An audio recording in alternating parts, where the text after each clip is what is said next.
앉으시겠습니다. 우리 옆 사람과 함께 인사할까요? 평안히 함께 하시기를 빕니다. 평안히 함께 하시기를 빕니다.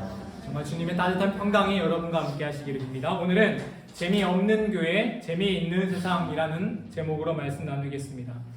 우리 한국교회가요 60년대, 80년대 이 20년간, 30년간 굉장한 부흥을 했다는 건 모두 다 알고 계시잖아요.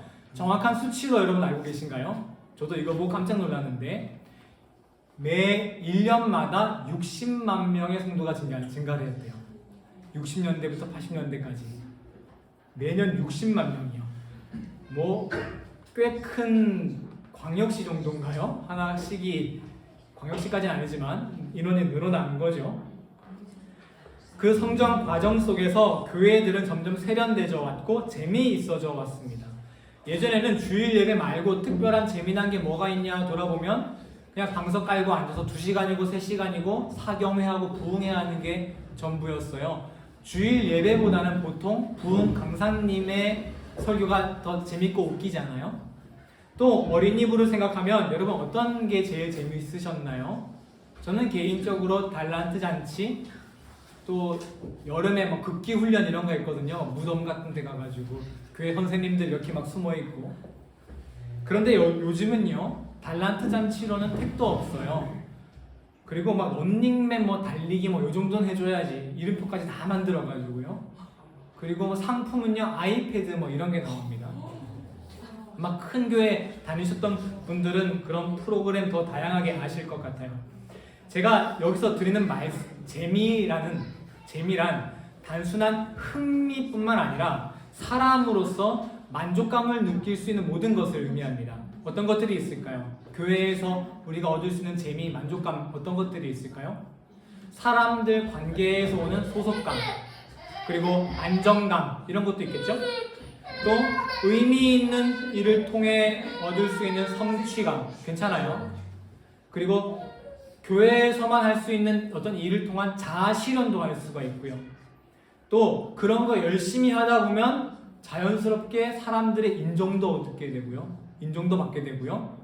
그러다 보면 또 꽤나 좋은 직책도 맡게 돼요. 그리고 물질로는 채워지지 않는 어떤 종교적이고 영적인 부분에 있어서의 그 만족감까지도 다 교회에서 얻는 재미라고 볼 수가 있습니다. 그런데 이렇게 재밌던 교회가 1년에 60만 명씩 증가하던 교회가 90년대부터 급격한 하락세를 겪고 있는 것은 무엇일까요? 무엇이 먼저인지 모르겠지만 두 가지입니다. 교회가 점점 재미를 충족시키는 방향으로 변하였고 사람들도 점차 교회에서 재미를 찾는 것에 익숙해져 버렸기 때문입니다. 교회에서 재미를 찾으려다 보니까 재미없으면 자연스럽게 어떻게 해요? 안 나오게 되는 거예요. 재미있어서 나오다가 보니까 재미없으면 뭐 조금 무슨 일 있으면 안 나오게 되는 거죠. 하지만 여러분 교회는 재미를 추구하는 곳이 아니라 따라해주세요. 연단받는 곳이다. 연단받는 곳이다. 교회는 재미를 찾는 곳이 아니라 연단받는 곳입니다. 교회에서 훈련받고 연단을 잘 받아서 교회가 아닌 교회 바깥의 세상에서 재밌게 살게 되는 것입니다. 여기서 말하는 세상이란 세상 즐거움 다 버리고 할 때 그 인간의 정욕과 욕망을 상징하는 세상이 아니라 하나님께서 세상을 이처럼 사랑하사 했을 때의 그 세상입니다. 교회는요, 이 세상을 즐겁고 재밌게 살아가기 위해 훈련받는 곳입니다. 오늘 디모데전서 4장 7절과 8절 다시 한번 읽어주시겠어요? 함께 읽어보겠습니다. 시작. 너희도 하나씩 나를 버리고 경건의 일로 내 자신을 연단하라. 제 연단은 나의 일이 있으나 경건은 범사의 일이 하나니 그 생과 내 생의 약속이 있느니라. 우리가 교회에서 하는 경건에 대한 오해가 있는데요. 이 세상에 시간을 써서 경건을 하는데 그거 왜 하냐? 죽어서 천국 가려고. 이 정도로 우리가 경건에 대해 오해를 하고 있습니다. 그런데 사도 바울께서 경건은 뭐라고요?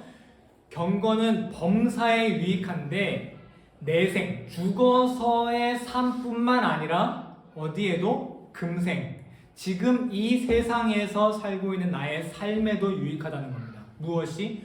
교회에서 받는 경건의 훈련이 말입니다.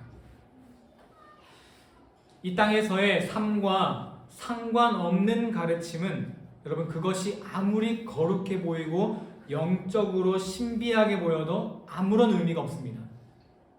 다시 한번 들어주세요. 이 땅과 상관없는, 이 땅에서의 삶과 상관없는 교회의 가르침은 아무리 영적이고 신비롭게 보여도 아무 의미가 없는 것들입니다. 내가 사람의 방언과 천사의 말을 한다 할지라도 뭐가 없으면? 사랑이 없으면 아무것도 아니라 했습니다. 사도 바울은 그런 아무것도 아닌 가르침을 가리켜서 디모데전서 4장 7절에 이렇게 말씀했습니다. 망령되고 허탄한 신화다. 망령되고 허탄한 신화를 버리고 영적이고 거룩한 것일수록 우리의 일상의 속속이 더 파고드는 것입니다. 그런 의미에서 저는 이 세상에서 가장 거룩한 게 무엇일까라고 생각했을 때 어머니가 아기를 낳는 그 순간보다 여러분 더 거룩한 것이 있을까요? 그런데 동시에 그 순간보다 더 가장 인간적이고 인간의 그 원초적인 순간이 있을까요? 그런 의미에서 여러분 교회는 클럽이 아니라 따라해 주시겠어요? 헬스클럽. 교회는 클럽이 아니라 헬스클럽이 되어야 한다라고 생각을 해요. 그럼 혹시 클럽 가보셨습니까? 부비부비. 사람들이 여러분 저도 뭐 어쩌다 보니까 한 두세 번 가봤는데 가기 전에는요 뭐가 엄청나게 재밌는 게 뭔가 있을 것처럼 다 기대를 하고 가잖아요. 근데 막상 가보면 뭐 별것도 없어요. 그리고 끝나고 나가면 그 피곤에 쩔고 담배 냄새에 막 저는 하루 종일 막 귀에서 삐 이런 소리가 나더라고요. 일상생활이 불가능해요. 그러니까 가기 전에는 재미있을 것 같아 기대감에 부푸는데 갔다 와서는 그 다음 일상생활이 안 된다고요. 그게 클럽이라면 헬스클럽은 여러분 그 반대예요. 여러분 이 세상에 누가 헬스클럽 가기 전에 와 재밌겠다 가고 싶다 하면서 가는 사람 있습니까? 좀 이상한 사람들 있죠? 좀 이상한 사람들 있죠? 그 반대예요. 가기 전에는 엄청 힘들어요. 오늘 추우니까 가지 말까? 오늘 비 오니까 가지 말까? 그런데 한번 갔다 오면 그렇게 깨어날 수가 없어요. 몸뿐만 아니라 정신도 맑아지는 것 같아요. 헬스장 가기 전에 오늘 무슨 재미가 있을까 기대하며 가는 사람 없잖아요. 가기 싫어도 꾹 참고 몸을 연단하고 훈련하러 가는 거죠. 그리고 그렇게 훈련을 하면 좀 뭔가 지치는 것 같아요. 시간이 좀 없는 것 같아요. 하지만 정신도 맑아지고 집중력도 향상되고 그동안 아팠던 것 같은 허리의 통증도 말끔히 사라져요. 일상생활에서 활력이 돋는 거예요.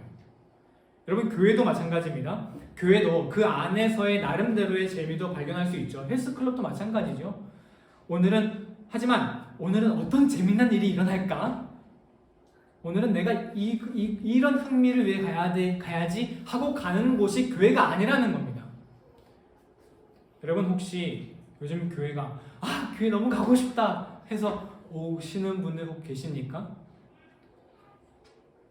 아니면은 이거 오늘 이거 하기 좀 부담되는데 오늘 또 그거 너와 나 이거 해야 되는데 좀 살짝의 부담감이 있으신 게 더 맞는 거예요. 왜? 교회는 클럽이 아니라 헬스클럽이니까요. 가기 전에는 조금 부담되어야 돼요. 왜? 훈련받는 곳인데 마냥 재밌으면 훈련이 되겠습니까? 헬스클럽에서 훈련을 하는 것도 조금 힘들어야지 운동이 되잖아요. 그러면 우리가 왜 헬스장을 다닙니까? 꾹 참고 나가다 보면 그 헬스장에서는 좀 힘들고 고통스러웠지만 언제 편해요? 일상생활에서 편한 거예요. 여러분 교회도 마찬가지예요. 교회가 왜 존재합니까? 왜 교회에 나와야 합니까? 교회가 목적이 아니라요. 교회를 통해서, 교회에서 받는 신앙 교육을 통해서 여러분의 인생이 하나님 말씀 안에서 즐겁고 재밌어지기를 간절히 축원합니다. 그러므로 여러분, 우리가 교회 안에서 하는 일들을 보면 절대로 내가 100% 좋아서 하게 되는 일은 없다는 거예요. 사람들이 자꾸 교회에서 재미와 만족을 추구하다 보니 뭐만 하고 싶어요? 내가 하고 싶은 것만 하게 되는 거예요. 하기 싫은 거 시키면 교회 안 나오게 되는 거죠. 여러분, 헬스클럽 가서 PT 끊었는데 PT 뭐라고 하나요? 트레이너가 오늘은 하체입니다 하면은 하체 하기 싫은데요 하고 안 할 수 없는 노릇이거든요. 너무너무 힘들어서 그만하고 싶다 하더라도 아직 런닝머신 10분 남았어요. 끝까지 해야지 의미가 있는 거지 중간에 그만두면 아무 소용이 없는 겁니다. 교회에서도요, 교회에서 하는 일들은 바로 이런 것이어야 돼요. 하기 싫지만, 그 가운데 물론 재미도 있을 수 있죠. 하지만 하기 싫지만 그래도 참고 해야 하는 것이 여러분 있어야 돼요. 여러분, 그것이 있습니까? 여러분, 교회에서 이거 조금 하기 싫지만 그래도 참고 하고 있는 것들이 있으십니까? 그게 있어야 돼요. 뭐 이런저런 봉사만 말하는 게 아닙니다. 가장 간단하게 찬양을 예로 들어볼게요. 가끔 가다 몸이 안 좋거나 기분이 또 안 좋은 일 있으면 막 안 좋은 일 있어가지고 이러는데 교회에서 나는 주의 친구 이러면서 막 신나는 찬양하면은 같이 하기 싫잖아요. 하지만 하기 싫어도 찬양 시간에는 함께 기쁘게 찬양해야 돼요. 내가 좀 하기 싫지만. 아니, 찬양이 무슨 내가 하고 싶을 때 하고 하기 싫으면 안 하는 취미 생활이 아니잖아요. 또 찬양을 하는 방법이나 곡이 마음에 안 들 때도 있다고 하더라고요. 그래도 최대한 거기에 내 마음을 맞추어서 하는 거예요. 찬양이 내 취향별로 듣는 음악 트랙이 아니잖아요. 플레이리스트가 아니잖아요. 훈련받는 거거든요. 하나님께서는 우리에게 항상 기뻐하라, 언제나 하나님을 찬양하라, 너희가 힘든 순간에도 하나님을 찬양하라, 기쁘게 찬양하라 이렇게 말씀하셨어요. 그런데 그게 여러분 일상에서 되냐고요? 안 되잖아요. 그러니까 교회에 나와서 훈련하는 거예요. 내가 하기 싫은 순간에도 함께 찬양하는 시간에 함께 찬양하는 훈련을 하는 거예요. 그러면 일상생활에서 내가 힘든 순간에도 하나님을 찬양할 수 있는 인생 되지 않겠습니까? 그렇게 훈련을 하면 우리 일상에서의 삶에서 상관없이 여전히 주님을 찬양하는 귀한 삶이 될 것입니다. 제가 대학교 4년 동안 합창단이라는 동아리를 했어요. 베이스를 해가지고 제가 얼마 전에 마이한테 아내에게 칭찬을 받았는데 이제 25일에 메시아 공연을 한다 하더라고요. 근데 거기 보면 이제 멜리스마라는 거 있잖아요. 멜리스마라고 내가 자연스럽게 얘기했더니 그거를 어떻게 하냐고 이러면서 칭찬을 막 해주더라고요. 근데 여러분, 그거 정말 힘든 스킬이잖아요. 따라라라라라라라라라라라라라 그거 할 때 제가 정말 부끄러운 기억이 있는데 그 DVD로 녹화가 됐는데 제가 그게 안 되니까 80명이 함께 노래를 했는데 정 가운데 제가 있었어요. 근데 제가 라라라라라라라라라라라라라라라 저 목마저 그냥 그 강아지처럼 이렇게 움직이는 거예요. 정말 창피도 많이 당하면서 4년 동안 열심히 훈련을 했거든요. 그렇게 훈련을 하고 나니까요, 이 라입치히에 와가지고 아내 공연 보러 다니는데 그나마 즐길 수가 있어요. 여러분 이해되시죠? 제가 여러분 음악에 대해서 뭘 알겠습니까? 가끔 가다 현대음악 이런 데 가면 정말 내가 여기 왜 앉아있나 막 이런 공연도 진짜 많아요. 그래도 그나마 제가 그 공연을 즐길 수 있는 거는 그때 합창단 할 때 그래도 메시아도 해보고 어떤 고급 노래도 해보니까 아는 노래가 나오니까 훈련받은 노래가 나오니까 그 콘서트 수준이 높아도 즐길 수 있게 되더라고요. 여러분, 우리 인생도 즐길 수 있게 돼야 돼요. 어떻게? 우리 교회에서 잘 훈련받아서 하나님 말씀대로 살면서 행복하기 얼마나 어렵습니까? 고급 스킬이거든요. 그런데 교회에 나와서 그 연습을 잘 한 다음에 세상에서 하나님 말씀대로 살면서 즐겁게 살게 되는 거예요. 교회에서 재밌는 게 아니에요. 그래서 한번 따라합시다. 재미없는 교회, 재밌는 세상. 이게 제가 여러분과 만약 평생 함께 한다면 추구하고 싶은 교회의 모습입니다. 예수님의 12제자는 예수님의 공생에 3년 동안 함께 했습니다. 그 3년이라는 기간은 예수님이라는 교회에서 훈련받는 시간이었어요. 무엇을 위해? 예수님 하늘로 가신 뒤에 사역하는 그 시간을 위해서. 여러분, 예수님을 따라다니는 사람은 그 12명만 있었던 건 아닙니다. 수많은 무리들이 예수님을 따랐어요. 하지만 왜 나머지 사람들은 무리고 이 12명만 제자냐? 무리들은 예수님을 통해 자기가 얻고자 하는 것, 재미, 만족감을 추구했어요. 하지만 제자들은 예수님 옆에서 내가 하기 싫은 일을 했어요. 훈련을 했다는 것입니다. 결국 예수님을 통해 자기가 원하는 것을 끝까지 얻으려고만 했던 누구? 가룟 유다는 12사도의 명단에서 빠지게 되는 것이죠.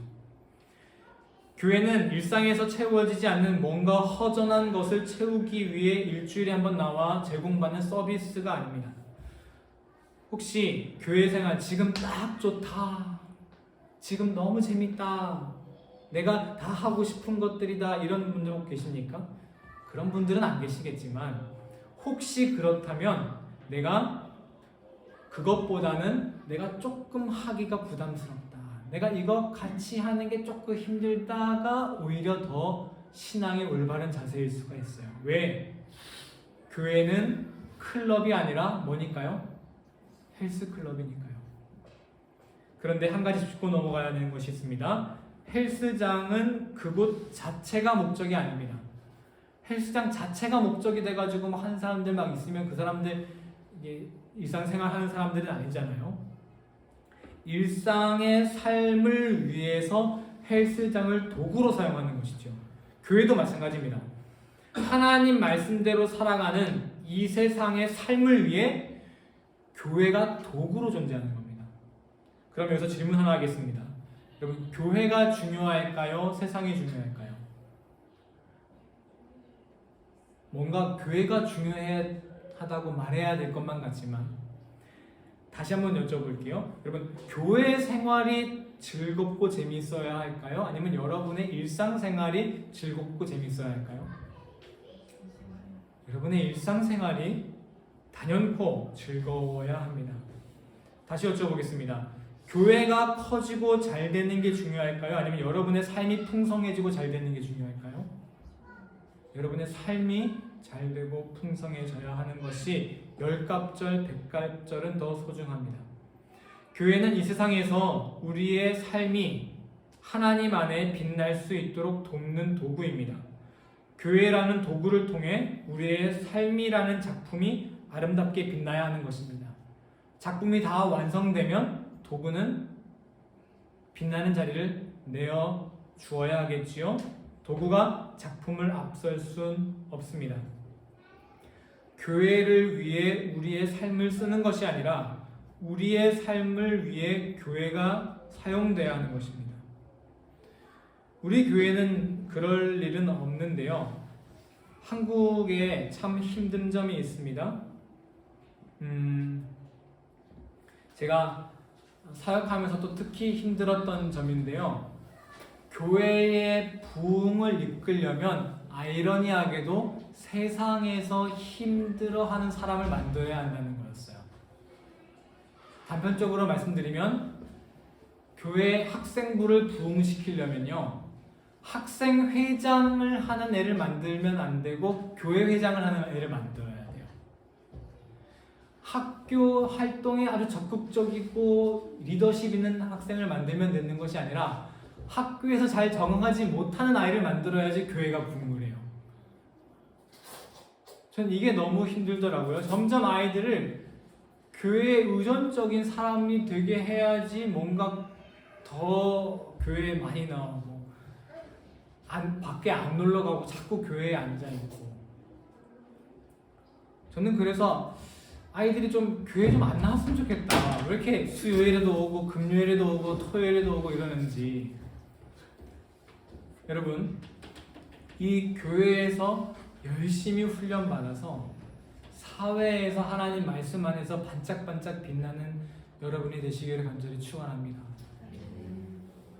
교회를 재미를 추구하는 클럽이 아닌 헬스 클럽으로 여기서 이 자리에서 우리가 훈련 잘 받고 세상에서 하나님 말씀 반짝반짝 비추시는 여러분 다 되시기를 예수님의 이름으로 간절히 축원합니다. 우리 함께